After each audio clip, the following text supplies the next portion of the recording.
Next up, we'll talk about the cornerbacks. Who is your cornerback, Gerald? Man, I'd say Santana Wilson is a guy who I think is got an opportunity for Texas to be like that. He can play either boundary or field corner, right? He's a big guy, 6 foot, almost I think 190, 195 he's playing at last year.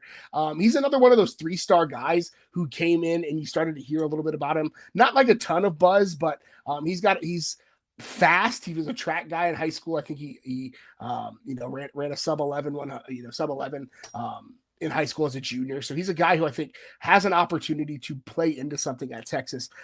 Big body, long arms. Again, he can play on either side. He's obviously going to play opposite of Manny Muhammad, I think, probably when he steps in there.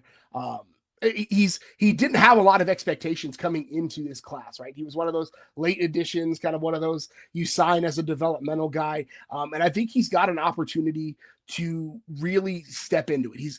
He plays really fluidly, good hips. Like, I love watching his tape just because he looks like he's a natural athlete. And so I'm really excited to see if he can step into that role. This is probably my longest shot of my group.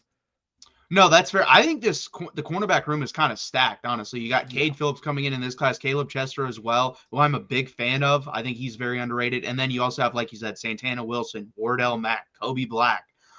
And I love the bloodline. Like, Adrian Wilson was a really, really freaking good football player. Yep. Physical, smart. I mean, listen, guys, he almost played till he's basically 40 years old as a safety. If you're playing that long as a safety, you got to be pretty smart because, let's be honest here, your athleticism not the same when you're getting in the late 30s. Yeah. So I'm a big fan. I agree. I think if he can be 60% of what his dad is, we're getting a very, very good football player.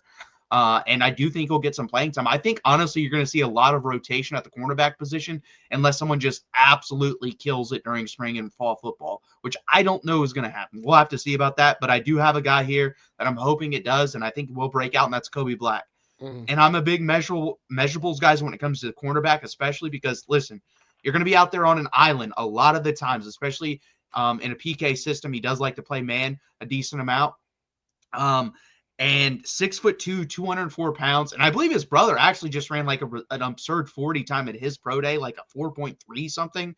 So if he can take that speed with what he has, like lengthwise, we're talking about a really, really good football player. And there's still a chance for him to grow. Like, he could grow to be 6'3", maybe even 6'4". So I was really impressed in certain games with him. I actually said at his best last year, I thought he was just as good, if not better, than Manny Muhammad. The problem was consistency. And we saw that there were certain games where you're like, man, that's really good, or certain plays. And the other plays, man, he got beat pretty bad. The Vanderbilt game comes to mind to me. Certain plays in that game, he made a lot of good plays, and then there's some plays he just got flat out beat. That's to be expected as a freshman cornerback. I think you're going to see him have a really big year for Texas. It's also concerning a little bit. I talked about this, about a month and a half ago. Maybe Jalen Gilbo slides outside, someone else slides in a nickel. Jalen Gilbo is sliding outside, so maybe they don't feel the same way we do about this cornerback room, and they slid out Jalen Gilbo for a reason. But to me, I think Kobe Black has a really good opportunity to play really good football at the cornerback position for Texas. Yeah, I think Kobe Black is, again, one of those guys who played both ways in high school. And so that development has been a little bit slower and not slower, but he's had a little bit of a longer path to get there. But ultimately, there's a reason why he was a top 100. I think he was probably, 60 or 70, if memory serves, recruit coming out of high school. He's like that physical prototype. Like, if you built a body type in a lab for what you want for a cornerback, like you mentioned, he's that dude, right? He is that kind of guy.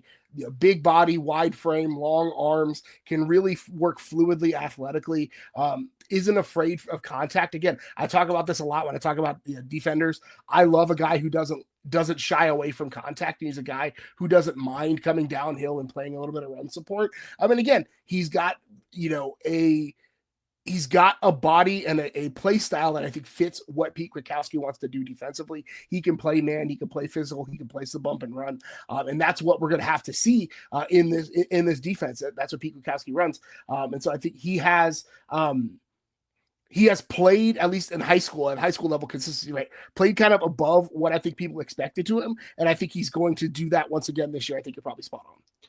No, and I think it's what you said, the frame. Like, it's a Ryan Watts frame with the Jahdae Barron more athleticism, because I'm going to be honest, Ryan Watts is not super athletic. That's why he's a safety at the NFL. But frame-wise, that's exactly what PK wants. He wants like 6'1", 6'2" cornerback Yep. that can play press coverage, get physical at the line of scrimmage, come downhill, make plays on the football, and then also make plays in the run game. So he fits that to a T. Just about learning like you said, played both ways, so got to learn the cornerback position a little bit more. But he is my breakout cornerback